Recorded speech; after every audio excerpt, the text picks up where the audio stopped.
850 தொகுதிகளில் 33 விழுக்காடான 280 தொகுதிகளை மகளிருக்கு ஒதுக்கீடு செய்ய மத்திய அரசு திட்டமிட்டிருக்கிறது. மக்களவையில் தொகுதிகள் எண்ணிக்கை, இடங்களின் எண்ணிக்கை உயர்கிறது. இந்நிலையில் 2029 மக்களவைத் தேர்தலில் தொகுதி மறுவரையும் மகளிர் ஒதுக்கீடும் அமலுக்கு வரும் என்ற தகவல் வெளியாகியிருக்கிறது.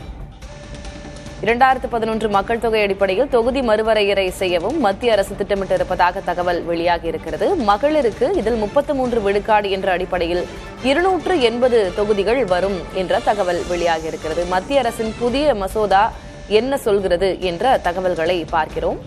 தற்போது 543 உறுப்பினர்கள் இருக்கும் நிலையில் அது 880 உயர்கிறது. 2029 மக்களவைத் தேர்தலில் தொகுதி மறுவரையறையும் மகளிருக்கான ஒதுக்கீடும் அமலுக்கு வரும் என்ற எதிர்பார்ப்பு இருக்கிறது. அந்த தகவல் தான் தற்போது வெளியாகியிருக்கிறது.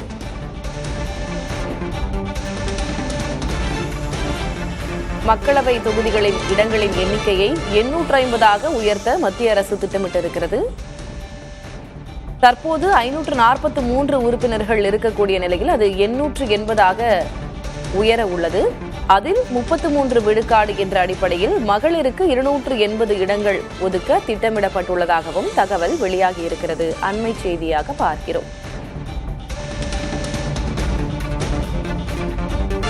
ஏப்ரல் 16, 17, 18 தேதிகளில் நாடாளுமன்றத்தின் சிறப்பு கூட்டத்தொடர் நடைபெற இருக்கிறது, நமக்கு தெரியும்.